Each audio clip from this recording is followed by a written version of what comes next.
So someone sent an email asking, why do bad things constantly happen to me? How come my life is always full of curses? There's a famous story. There was once a Chinese farmer, and one day his horse ran away.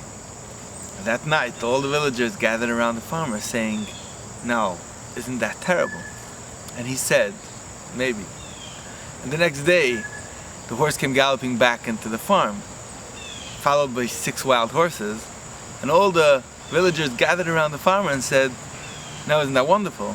And he said, "Maybe." And the next day, the farmer's son rode on one of the horses. The horse bucked. He crashed to the ground, breaking his leg. And all the villagers gathered around the farmer and said, "Now, isn't that terrible?" And he said, "Maybe." And the next day, the conscription officers from the emperor came around looking for young lads to draft into the emperor's army. And when they came to the barn, they found that the farmer's son was laid up with a cast.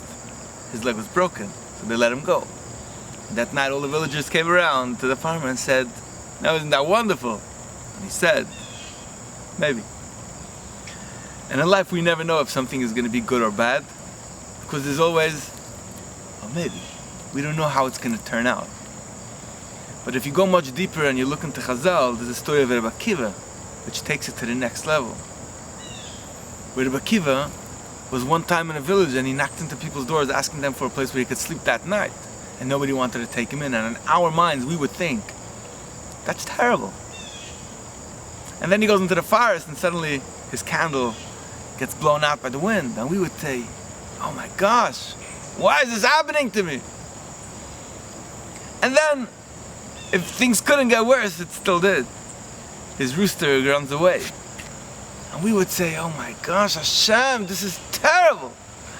And then the worst thing happens, that his donkey gets devoured by a wild animal.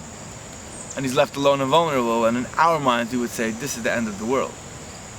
Rebbe Akiva said, "Gamzu, Tova."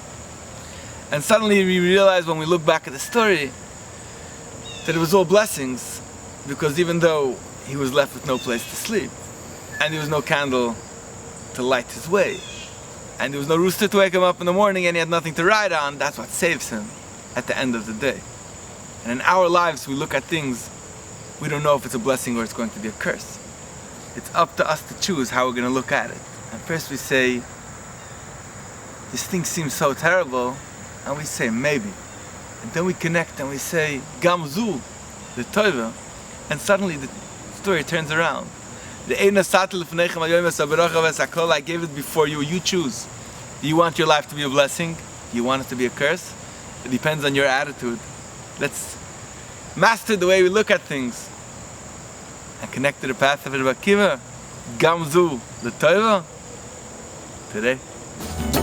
Today is for today. Yesterday was another day, and we don't know about tomorrow.